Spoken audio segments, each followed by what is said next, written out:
Une randonneuse pleine de vie, Chloé Dubois, âgée de 24 ans, s'est aventurée dans l'immense parc national des Cévennes à l'été 2001, en quête du frisson discret de la solitude parmi les pins imposants et les cimes escarpées.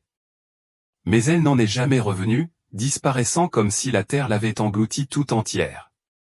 Pendant plus de 2 décennies, sa mère, Marie Dubois, s'est accrochée à un fil d'espoir qui s'effilochait, endurant des anniversaires silencieux et les murmures cruels d'un chagrin non résolu, jusqu'à ce qu'un garde forestier, depuis un poste d'observation caché sur la crête de l'ombre, révèle une vérité si dévastatrice qu'elle a réécrit l'histoire des dernières heures de sa fille.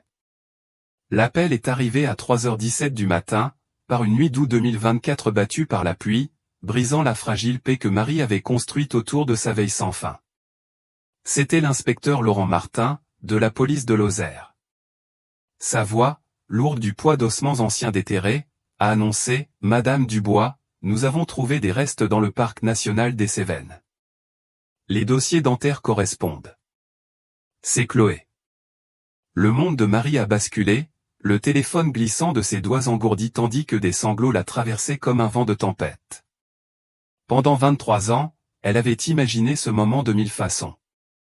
Le soulagement mêlé de rage, les réponses teintées d'agonie, mais rien ne l'avait préparée à la brutale finalité de cette nouvelle. Chloé, son unique enfant, la jeune fille au rire communicatif et à l'insatiable soif d'aventure, était partie au pas perdu, pas disparue, mais morte. Et les détails qui ont suivi dans les jours à venir n'ont pas seulement exhumé un corps, mais un réseau de secrets qui avait festré dans l'ombre de ces montagnes. Chloé Dubois incarnait l'aventure juvénile. Diplômée en sciences de l'environnement de Clermont-Ferrand à 24 ans, elle vivait pour les espaces sauvages. Avec ses cheveux éclaircis par le soleil attachés en une queue de cheval pratique, un sac à dos rempli de pain des hêpes, d'une carte topographique et de son fidèle carnet, elle représentait l'esprit libre de la culture des grands espaces des Cévennes. Le 12 juillet 2001, elle a embrassé sa mère pour lui dire au revoir, promettant d'être de retour avant le crépuscule. Juste une petite boucle jusqu'à la crête de l'ombre, a-t-elle dit, ses yeux pétillants de cette excitation familière. J'ai besoin de me vider la tête avant les entretiens d'embauche. Marie a fait un signe de la main depuis le porche de leur modeste maison à la périphérie de Saint-Étienne-du-Val-d'Aunay, regardant la vieille Citroën Méhari de Chloé s'éloigner sur la route de terre vers le parc national des Cévennes. C'était un itinéraire que Chloé connaissait comme sa poche. Un sentier modéré de 12 km grimpant à travers des forêts de pins denses jusqu'à un point de vue panoramique, puis redescendant par un lit de ruisseau paisible. Elle l'avait parcouru des dizaines de fois, souvent seule, équipée d'un spray anti-agression et d'un sifflet. Dans les Cévennes, où le temps pouvait changer en un instant, la préparation était une seconde nature. Mais ce jour-là, le ciel était dégagé, la température douce à 24 degrés Celsius, et Chloé a envoyé une carte postale rapide depuis le kiosque du point de départ. « Maman, les fleurs sauvages sont magnifiques. Je t'aime. À ce soir pour le dîner. » À 20h, lorsque le soleil a plongé derrière les sommets et que Chloé n'était pas rentrée, l'inquiétude de Marie s'est enflammée. Elle arpentait la cuisine, jetant des regards à l'horloge toutes les quelques minutes. Chloé était ponctuelle, presque obsessionnellement, une habitude née de la mort prématurée de son père dans un accident de voiture lorsqu'elle avait 12 ans. À 21h30, Marie était au téléphone avec le bureau du shérif du département de Lozère, la voix ferme mais teintée de peur. « Ma fille est en retard de sa randonnée. Elle est expérimentée, mais quelque chose ne va pas. » La réponse fut rapide mais mesurée. Dans une région où les randonneurs disparaissaient avec une régularité alarmante, perdus à cause de chutes, d'animaux sauvages ou de l'immensité du paysage, les autorités n'ont pas paniqué tout de suite. Une équipe de recherche préliminaire s'est réunie à l'aube le lendemain, dirigée par le shérif Jacques Morel, un vétéran buriné au regard fatigué d'avoir vu trop de fins tragiques. Ils ont trouvé la Citroën Méhari de Chloé garée proprement au point de départ, non verrouillée, avec une bouteille d'eau à moitié pleine sur le siège passager et un emballage de barres de céréales maison dans le porte-gobelet. Aucun signe de lutte, aucune note paniquée, juste l'implication silencieuse qu'elle avait commencé sa randonnée comme prévu. La recherche s'est intensifiée à partir de là. Des hélicoptères vrombirent au-dessus, leurs projecteurs perçant la canopée comme des doigts accusateurs. Les équipes au sol, les gardes forestiers, les bénévoles et les unités canines ont fouillé le sentier, appelant le nom de Chloé jusqu'à en perdre la voix. Ils ont trouvé sa première empreinte dans la terre meuble près du repère kilométrique 3, une trace claire de ses bottes mérelles montant la pente. Puis, au kilomètre 5, un trognon de pommes encore frais, suggérant qu'elle s'était arrêtée pour grignoter. Mais après cela, rien. Le sentier bifurquait à la crête, un chemin partant à gauche vers le point de vue, l'autre plongeant dans un ravin ombragé, épais de broussailles. C'était comme si Chloé avait disparu de la carte. Les jours devinrent une semaine, le poste de commandement au point de départ regorgeant de cartes, de cafetières et de visages épuisés. Marie était là tous les jours, les yeux rougis, distribuant des tracts avec la photo de Chloé au sourire éclatant, ses yeux verts déterminés. Mais elle est là dehors, insistait Marie à quiconque voulait l'écouter. Mais elle ne disparaîtrait pas comme ça. Mais la nature sauvage en décidait autrement. La chaîne des Cévennes était un labyrinthe de falaises abruptes, de gouffres cachés et de ruisseaux capables d'emporter un corps en quelques secondes. Les théories fusaient, une attaque d'animal, bien qu'aucune trace de sang ou d'empreinte n'ait été trouvée, une chute dans une crevasse, ou pire, un acte criminel par un vagabond sur les sentiers. Un bénévole, un chasseur local nommé Antoine Dubois, a signalé avoir vu un camion suspect près du point de départ ce matin-là, mais cette piste s'est éteinte lorsque le propriétaire a prouvé son alibi. Alors que la recherche s'éternisait, l'intérêt du public atteignit son paroxysme. Les équipes de télévision de Mende installèrent leur campement, diffusant l'histoire de Chloé à l'échelle nationale, jeune randonneuse disparue dans les Cévennes. Les dons affluaient pour financer les recherches, et des voyants locaux appelaient avec des visions vagues d'eau sombre et d'un homme dans l'ombre.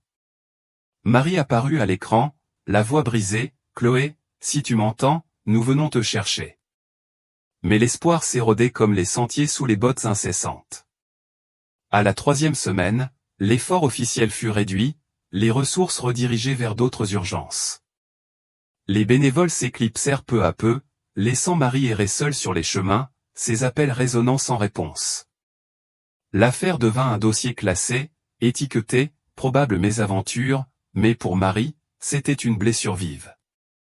Elle quitta son emploi à la médiathèque communale, se consacrant au forum en ligne et aux détectives privés.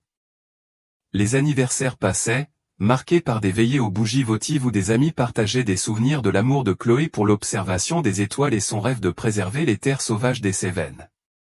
Des murmures de suicide commencèrent à circuler. Chloé avait discrètement lutté contre une dépression après une rupture, mais Marie balayait ces rumeurs. Elle guérissait, disait-elle. Les montagnes étaient son remède. Les années se fondirent en décennies.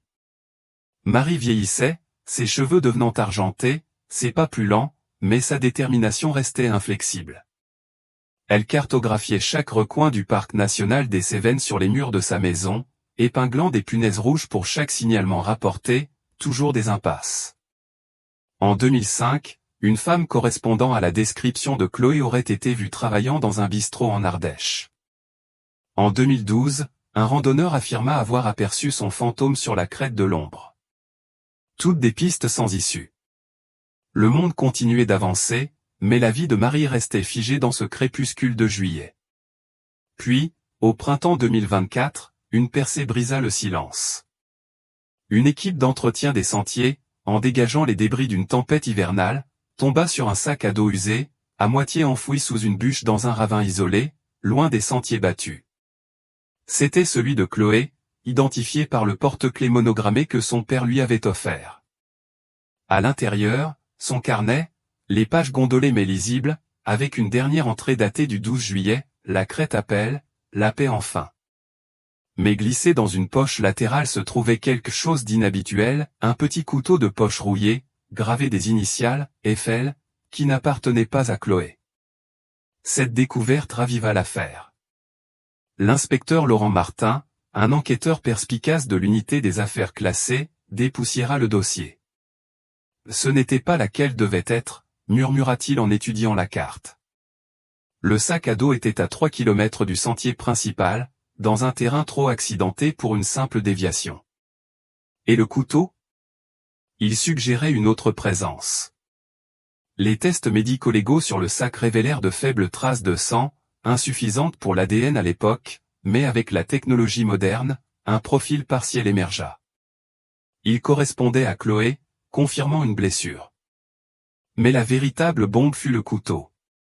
Une recherche rapide dans une base de données relia le style de la gravure à un travail artisanal d'un forgeron de Saint-Étienne du Val-d'Aunay. Le propriétaire, Pierre Lefebvre, un ancien garde forestier qui patrouillait dans les Cévennes en 2001. Lefebvre, désormais à la retraite et vivant reclus dans une maison à l'extérieur de Florac, n'avait jamais été interrogé lors de la recherche initiale. Pourquoi? Il prétendait être en congé ce jour-là, mais les registres prouvaient le contraire. Martin se rendit chez Lefebvre, l'air chargé de l'odeur des pins et de suspicion. Le vieux garde, le visage ridé comme une écorce usée, ouvrit la porte avec un regard méfiant. « De quoi voulez-vous parler ?»« De Chloé Dubois, » répondit Martin, montrant une photo du couteau. Les mains de Lefebvre tremblèrent. Jamais vu. Mais ses yeux racontaient une autre histoire. Sous la pression, la digue céda. Lefebvre confessa qu'il était sur la crête ce jour-là, jumelle en main, surveillant les braconniers, une patrouille de routine.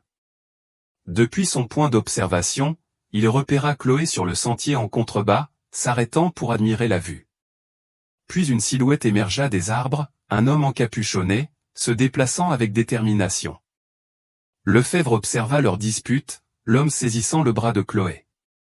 Elle se dégagea, mais il la frappa, et elle tomba. L'homme la traîna dans les broussailles. Lefebvre prétendit avoir figé, trop loin pour intervenir, et lorsqu'il descendit, ils avaient disparu. La peur le réduisit au silence, peur de son incompétence, peur de perdre son poste. « Je pensais qu'elle réapparaîtrait, » murmura-t-il. « J'ai prié pour ça, mais la vérité était plus sombre. » Un interrogatoire poussé révéla que Lefebvre connaissait l'agresseur, son propre frère, François Lefebvre, un local à problème avec un passé de violence et de dettes liées à la drogue. François squattait dans les bois, fuyant des mandats d'arrêt. Pierre l'avait couvert par le passé, mais cette fois, c'était un meurtre. Les frères s'étaient disputés ce matin-là. François avait mentionné régler ses comptes avec une randonneuse qui avait signalé son campement illégal. Chloé, fervente défenseuse de l'environnement, l'avait probablement confronté. Le silence de Pierre en fit un complice. Fort de ces informations, les équipes de recherche ciblèrent le ravin où le sac à dos avait été trouvé. 2 jours plus tard, elles exhumèrent des restes squelettiques sous un amas de pierres.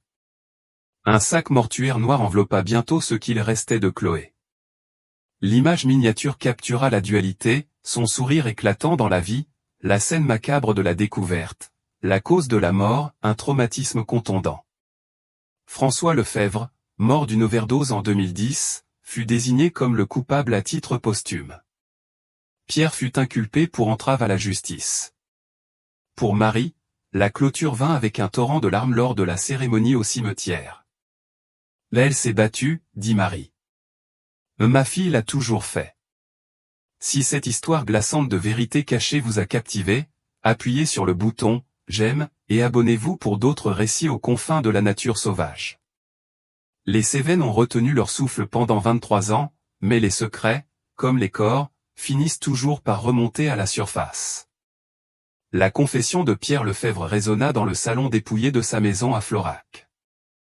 Chaque mot était un coup de marteau sur l'espoir fragile que Marie Dubois avait nourri pendant plus de 2 décennies. L'inspecteur Laurent Martin restait immobile, son carnet se remplissant de détails sinistres, tandis que la voix du vieux garde craquait sous le poids de la culpabilité qu'il avait enfouie sous des couches de déni. Les jumelles de Pierre, encore posées sur une étagère poussiéreuse, semblaient fixées d'un regard accusateur alors qu'il relatait le moment où il avait manqué à Chloé. La crête où il l'avait vue tomber était une cicatrice déchiquetée sur le paysage des Cévennes, un lieu où le vent portait des secrets et les arbres se dressaient comme des témoins silencieux. L'esprit de Martin s'emballait. L'histoire de Pierre ne se contentait pas de rouvrir une affaire classée.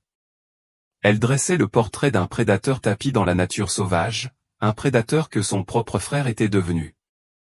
La recherche pivota avec une précision impitoyable. Le ravin où le sac à dos de Chloé avait été trouvé devint le point zéro. Un enchevêtrement claustrophobique de racines et de roches qui avalait lumière et son. Le garde forestier Étienne Fournier, un homme mince au regard perçant comme celui d'un faucon, dirigea l'équipe, son expérience des recoins cachés des Cévennes inégalée.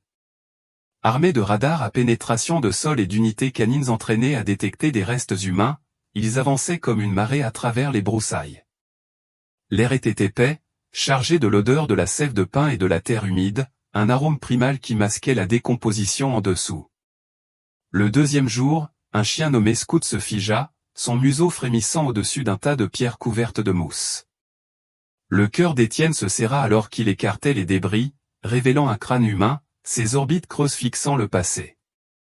Le cairn était délibéré, une tombe improvisée suggérant que le corps de Chloé avait été caché avec intention. La pathologiste médico-légale Sophie Beaumont arriva par hélicoptère, son équipe installant une tente stérile au cœur de la nature sauvage. Les restes étaient fragiles, les os blanchis par le temps, mais ils portaient encore l'histoire des derniers instants de Chloé. Sophie nota des fractures au crâne et à la cage thoracique, compatibles avec une agression brutale, et non une chute. Elle a été frappée à plusieurs reprises, dit Sophie à Martin, sa voix clinique met ses yeux empreints d'empathie. L'ADN partiel retrouvé sur le sac à dos correspondait au squelette, confirmant l'identité de Chloé. Le couteau de poche, avec sa gravure, Eiffel, désormais une signature glaçante, portait des traces microscopiques de sang qui, grâce à la technologie de 2024, furent reliées à François Lefebvre. Les preuves formaient une mosaïque tragique.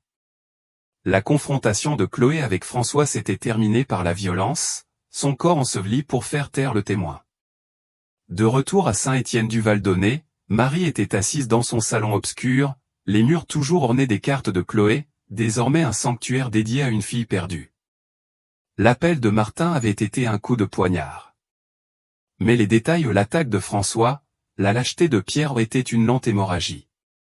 Elle serrait une photo décolorée de Chloé lors de sa dernière randonnée, son sourire comme un phare contre les ombres envahissantes.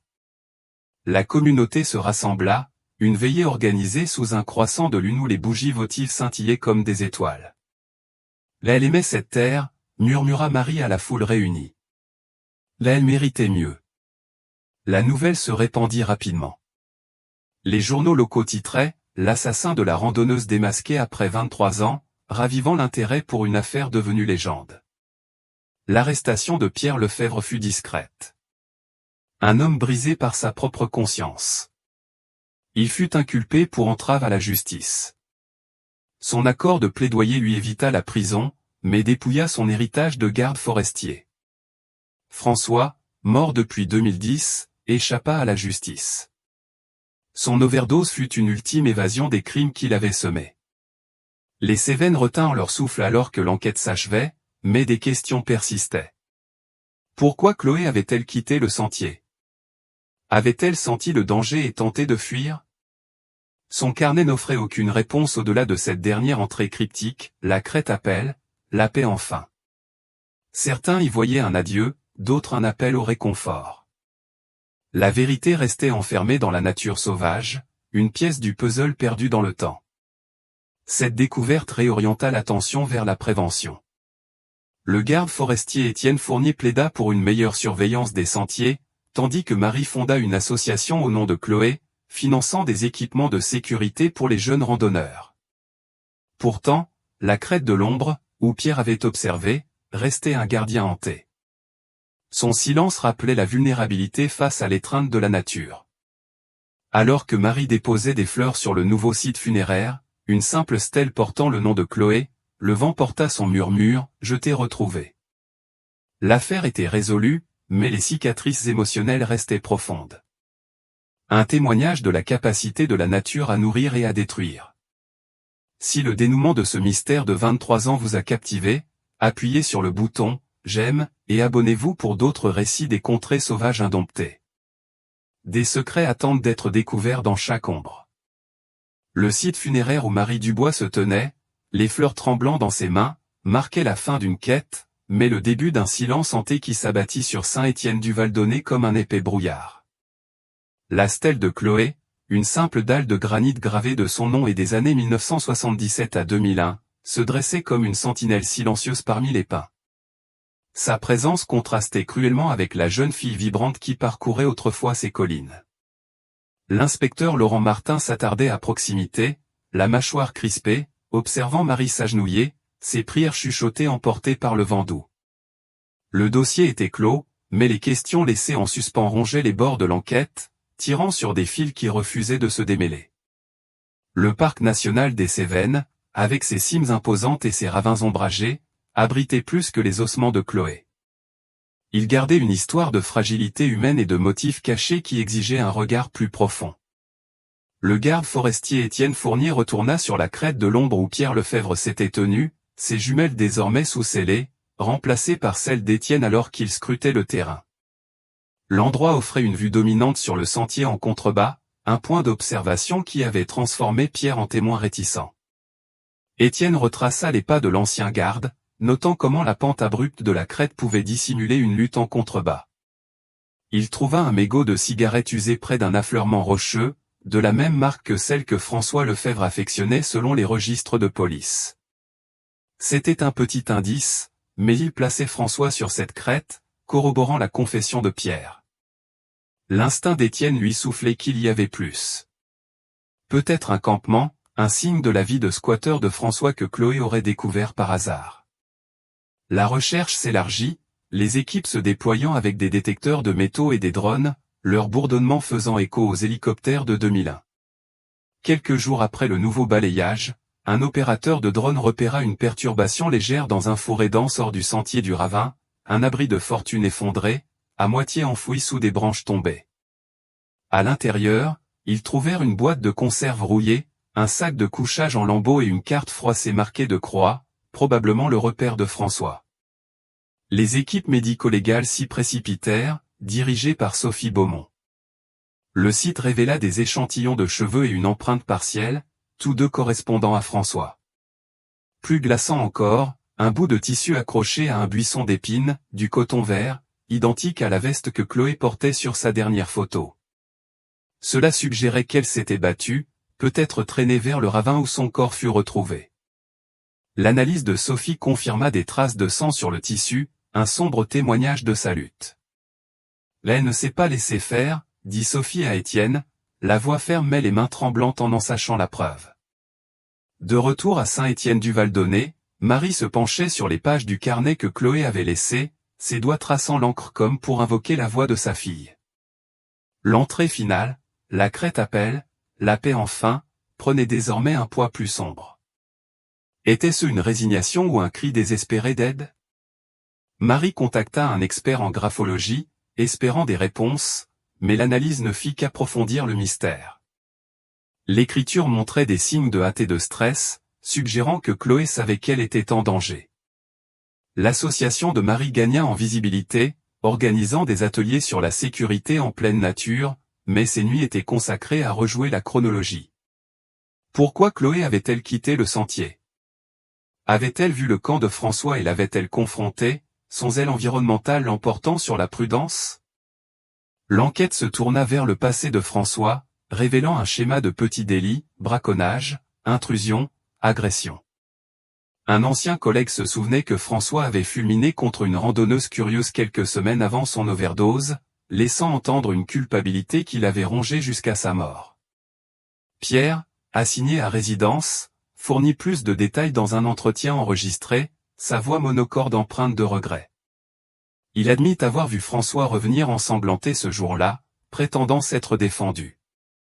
Mais la peur du scandale avait réduit Pierre au silence. La crête de l'ombre, autrefois un lieu de beauté pour Chloé, était devenue une scène de crime figée dans le temps, ses secrets se dévoilant couche par couche. Alors que l'automne peignait les Cévennes en or et en cramoisi, la communauté organisa une marche commémorative pour honorer Chloé, son sentier désormais marqué de panneaux avertissant des dangers hors piste. Marie menait le groupe, ses pas assurés malgré la douleur dans sa poitrine. La nature sauvage avait pris sa fille, mais elle lui avait aussi offert des réponses, douloureuses et imparfaites. L'affaire était close, mais le silence de la crête persistait, rappelant les vies bouleversées par un seul acte violent. Si ce voyage dans les jours perdus de Chloé vous a captivé, appuyez sur le bouton « J'aime » et abonnez-vous pour d'autres récits des profondeurs cachées de la nature sauvage. Chaque sentier porte une histoire qui attend d'être racontée. La marche commémorative serpentait à travers les sentiers dorés des Cévennes, Marie en tête, sa silhouette comme un phare discret contre le ciel automnal. Le craquement des feuilles sous les pas se mêlait au murmure doux des voix, une communauté unie dans le souvenir de Chloé, dont l'esprit semblait flotter dans l'air vif.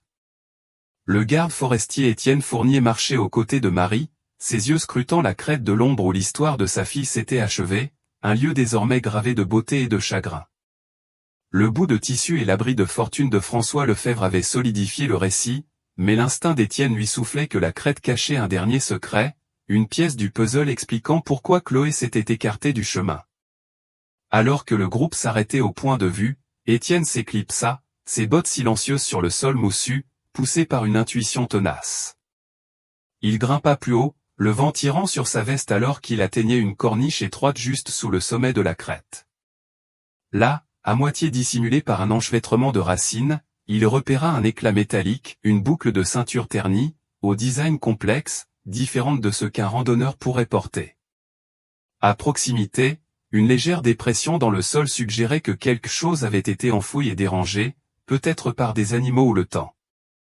Étienne s'agenouilla, creusant soigneusement avec une petite truelle, le souffle coupé lorsque ses doigts effleurèrent du cuir, un portefeuille, usé mais intact. À l'intérieur, un permis de conduire au nom de François Lefebvre, expiré en 2002, et une note pliée, griffonnée d'une écriture tremblante, elle en a trop vu. Fallait le faire.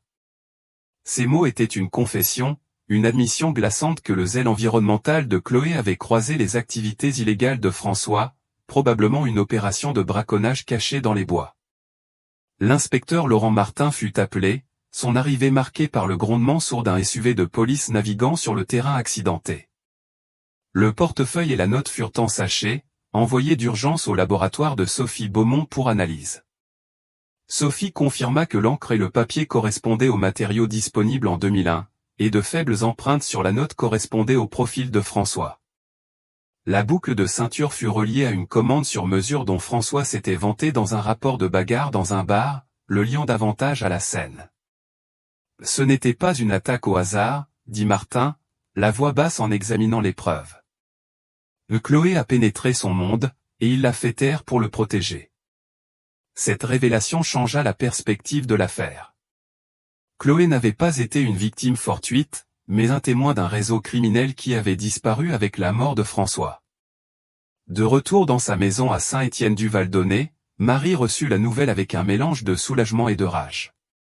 La photo du portefeuille de François, un homme émacié aux yeux creux, devint l'objet de sa haine. Elle parcourut d'anciens rapports du parc, trouvant des mentions de plainte pour braconnage près de la crête en 2001, ignorées faute de preuves. L'entrée du carnet de Chloé prenait désormais sens. Elle avait probablement repéré le camp de François, son sens de la justice la poussant à enquêter, au prix de sa vie. L'association de Marie s'élargit, ajoutant une ligne téléphonique pour signaler les crimes contre la faune. Sa détermination, alimentée par le besoin d'éviter une autre Chloé, galvanisa la communauté, les donations affluant, transformant son chagrin en action.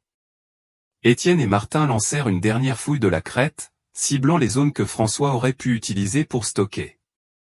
Sous un surplomb rocheux, ils découvrirent un butin, des racines de ginseng, des pièges illégaux et un registre listant des acheteurs, tous enfouis dans une boîte métallique. Cette trouvaille impliquait un petit réseau de braconniers, bien que la plupart soient morts ou disparus d'ici 2024. La dernière entrée du registre, datée de juillet 2001, notait un « problème résolu », une référence froide au meurtre de Chloé.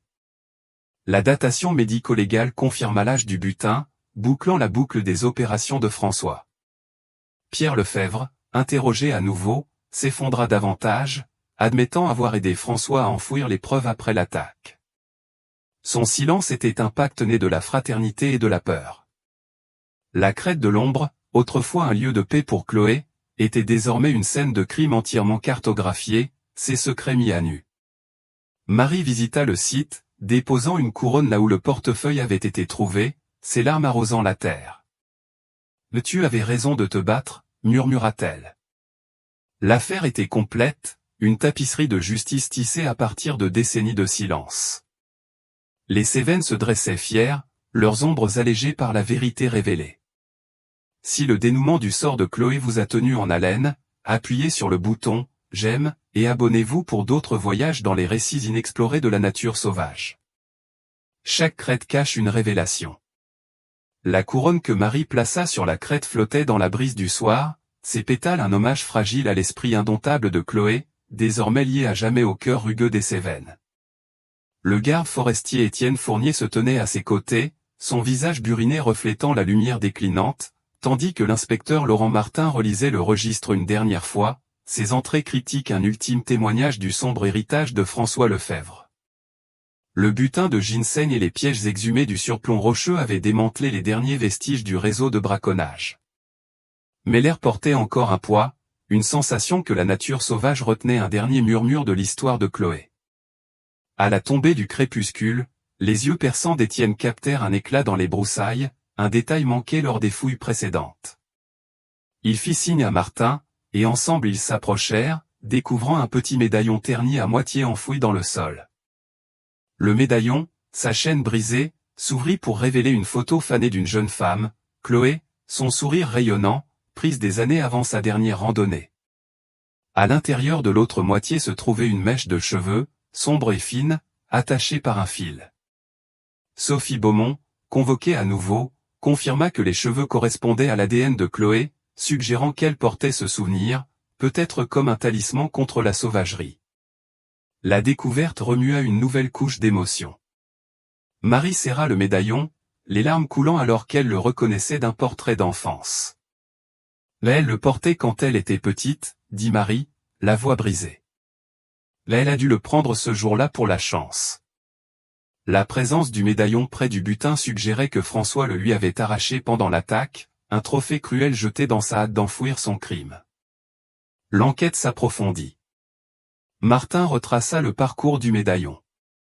L'analyse médico-légale révéla des échantillons de sol à l'intérieur, cohérents avec le ravin où le corps de Chloé fut trouvé, mais aussi des traces d'un autre site, un lit de ruisseau asséché à quelques kilomètres au nord, une zone inexplorée lors de la recherche initiale.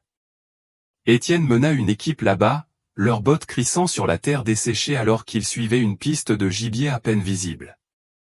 Sous un surplomb calcaire, ils trouvèrent une fosse peu profonde, ses bords érodés mais marqués du même style de cairn que la tombe de Chloé. À l'intérieur, des vestiges, un fragment de carte déchirée, un lacet de bottes, et une note froissée de la main de François, tout effacé, aucune trace. C'était un second site d'enfouissement, probablement là où il avait initialement caché le corps avant de le déplacer, paniqué par les hélicoptères de recherche au-dessus. Cette découverte expliquait l'emplacement éloigné du sac à dos et la déviation hors sentier de Chloé, elle avait été poursuivie, sa fuite s'achevant dans ce ravin. Marie, armée de cette nouvelle pièce, revisita le carnet de Chloé, trouvant un croquis du lit de ruisseau d'une randonnée précédente, annoté « Endroit calme ». Cela suggérait que Fiers Chloé connaissait la zone, peut-être avec l'intention de s'y reposer, pour finalement croiser François. La réponse de la communauté fut immédiate. Une marche aux chandelles partit de Saint-Étienne-du-Val-d'Aunay jusqu'au lit de ruisseau, où une nouvelle pierre commémorative fut posée, gravée des mots de Chloé, la paix enfin. Marie prit la parole, la voix ferme, elle a trouvé son endroit calme, mais il est devenu son champ de bataille. Honorons son fight. Les dons à son association explosèrent, Fin financent les patrouilles de gardes forestiers et l'éducation environnementale, transformant l'héritage de Chloé en bouclier pour d'autres. Pierre Lefebvre, en résidence surveillée, fit face à un dernier règlement de compte. Confronté au médaillon et à la note, il admit avoir aidé François à déplacer le corps, sa culpabilité une chaîne lourde. « Je pensais que ça s'arrêterait là », murmura-t-il, les yeux vides. Les charges contre lui s'aggravèrent, bien que son âge et sa santé limitent la punition à une mise à l'épreuve. Le fantôme de François planait, plus grand, son overdose désormais vue comme une évasion d'une conscience qu'il ne pouvait faire taire. Le registre du réseau de braconnage mena à des arrestations mineures d'associés survivants, mais le mal central, François, restait hors d'atteinte. Les Cévennes, leurs secrets désormais presque tous dévoilés, se dressait comme un témoin solennel. Étienne installa un panneau sur le lit de ruisseau, avertissant des dangers cachés, tandis que Marie planta des fleurs sauvages autour des mémoriaux, leur floraison une vie défiant la tragédie. Le médaillon, restauré et encadré, trônait dans sa maison, un rappel doux amer du courage de Chloé. L'affaire était close, ses fils tissaient dans un récit de perte et de rédemption. Mais la nature sauvage conservait son mystère, un lieu où chaque ombre pouvait abriter une histoire. Si ce récit du médaillon perdu de Chloé vous a captivé, appuyez sur le bouton « J'aime » et abonnez-vous pour d'autres mystères du cœur indompté de